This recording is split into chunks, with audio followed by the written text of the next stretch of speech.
Siapa usianya berapa ya? Ibu Kiki usia 27 tahun, Mbak. Oh baik, dengan Ibu Kiki usianya 20 tahun ya. Nah, baik Ibu, sebelumnya Ibu kesini ini kondisinya merupakan kunjungan pulang atau baru pertama kali kesini untuk melakukan memilih metode baru atau yang lainnya Ibu? Kebetulan saya baru pertama kali kesini, Mbak. Baik, jadi Ibu pertama kali kesini jadi klien baru ya.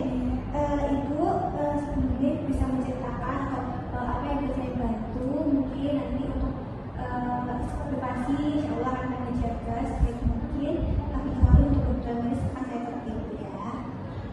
Jadi saya datang ke sini itu saya ingin memakai KB, Mbak, karena saya satu minggu lalu keguguran begitu, Mbak. Jadi saya kesini untuk melakukan KB karena belum siap. Baik Ibu, saya perlu berduka cita nggih. Apakah dari keguguran ini merupakan anak pertama Ibu atau sebelumnya sudah memiliki anak? Ini yang pertama, Mbak. Iya, baik Ibu. Jadi di sini Ibu untuk melakukan memilih metode KB ya Bu ya.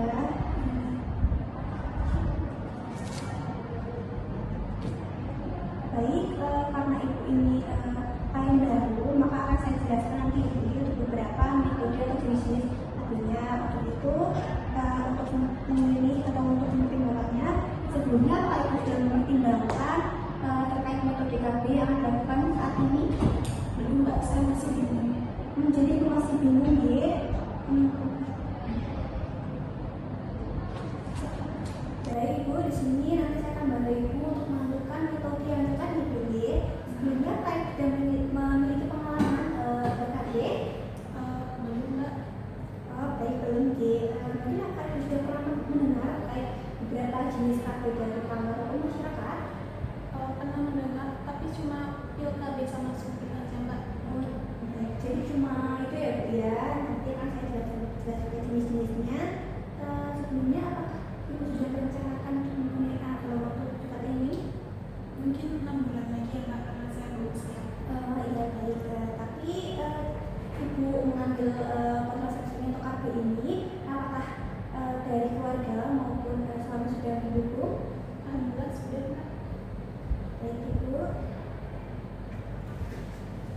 Nah ini untuk beberapa metode KB sesuai kebutuhan Ibu nantinya ya, menjelaskan Ibu ya.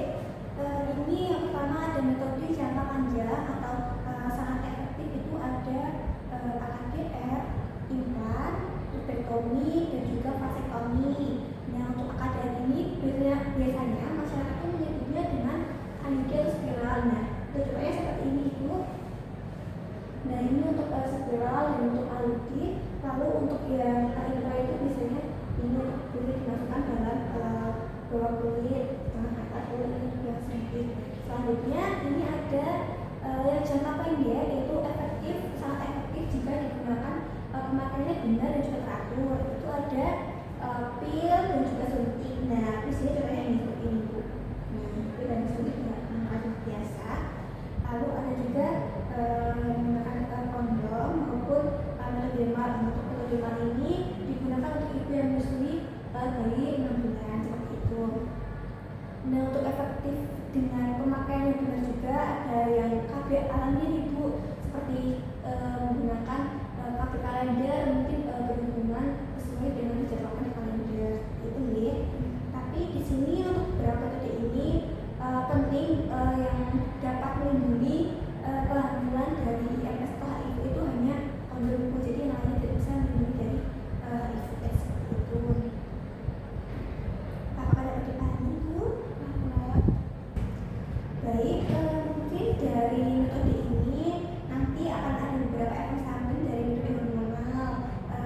Mungkin seperti hormonal itu ada pil, suntik, sama implan, dan juga AKDR akan bisa mengganggu beberapa kesehatan Ibu seperti mungkin headnya kurang teratur atau terjadi frequency itu termasuk efek samping yang umum ya terjadi untuk pertama kali penggunaan pertama kali seperti itu. Lalu kalau untuk yang jangka panjang tadi atau pendek ada lipektomi sama vasektomi ini tidak dianjurkan ya untuk sekarang ini. Karena kenapa? Karena itu dapat untuk kembali semula untuk mengalami hubungan bakalan susah, jadi tidak dianjurkan. Nah untuk itu apakah Ibu ingin mengetahui lebih dalam dari jenis ini? Apakah Ibu memilih yang mana? penasaran ke suntiknya Mbak, suntik KB.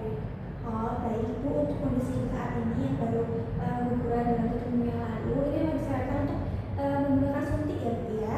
Yaitu tapi untuk penggunaan suntik ini mengandung hormonal. Jadi saya sarankan untuk kontrasepsi suntik yang mengandung hormon progesteron saja ya Bu ya.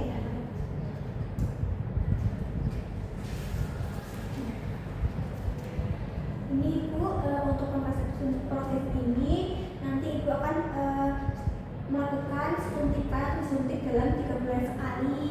Nah untuk metode ini sangat efektif untuk semua klien. Nanti apakah Ibu bisa mengingat untuk suntik ulangnya dalam 3 bulan sekali? Insya Allah bisa Mbak. Oh baik, mungkin bagaimana Ibu nanti akan membantu mengingatnya?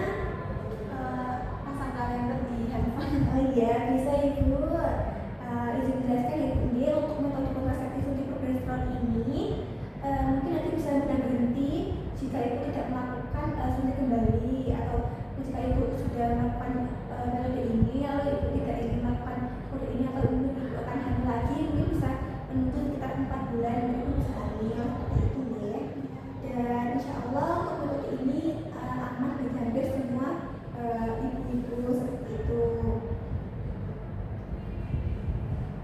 Untuk ini bisa merubah hari bulanan itu nggak Mbak kalau suntik? Seperti ini Ibu, untuk merubah head bulanan B. Nah itu termasuk efek samping dari metode suntik progesteron ini. Lalu juga Ibu akan mengalami flight atau headnya ringan, dan bahkan juga tidak head juga akan mengalami ibu-ibu. Ya, baik Mbak. Apakah Ibu ingin lebih tahu lebih banyak tentang suntik progesteron ini atau ingin membahas metode yang lainnya? Boleh Mbak lanjutkan yang suntik. Yang baik Ibu. Nah ini Ibu untuk kontraindikasi atau beberapa ibu yang tidak bisa memakai suntik ini, mungkin sebagian besar ini merupakan KB yang aman ya Bu ya. Tetapi ada beberapa yang tidak boleh, seperti menyusui kurang dari 6 minggu, nah itu tidak boleh. Lalu memiliki tekanan darah tinggi, lalu memungkinkan hamil. Apakah kondisi Ibu dalam larangan ini? Oh aman ya Bu ya.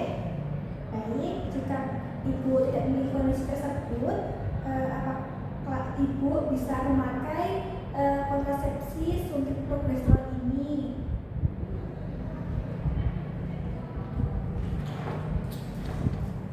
Nah untuk efek sampingnya ini Ibu aman saja, untuk efek sampingnya tidak berbahaya. Ini bukan merupakan tanda penyakit.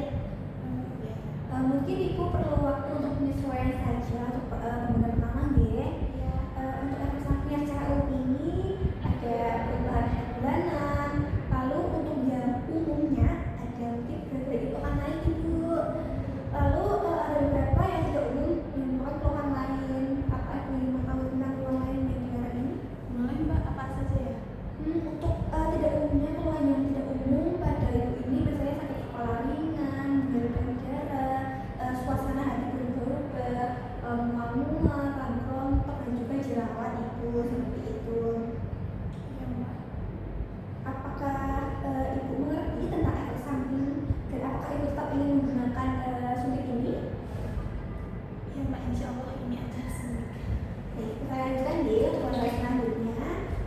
Nah, ini karena Ibu baru hari yang lalu, nah Ibu ini waktu yang tepat untuk bisa melakukan suntik mulai hari ini.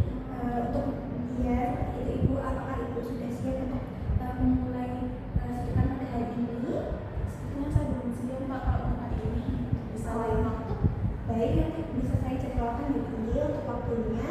Tetapi nanti untuk menjaga atau untuk melindungi nanti akan saya berikan kondom ya Bu ya, untuk bisa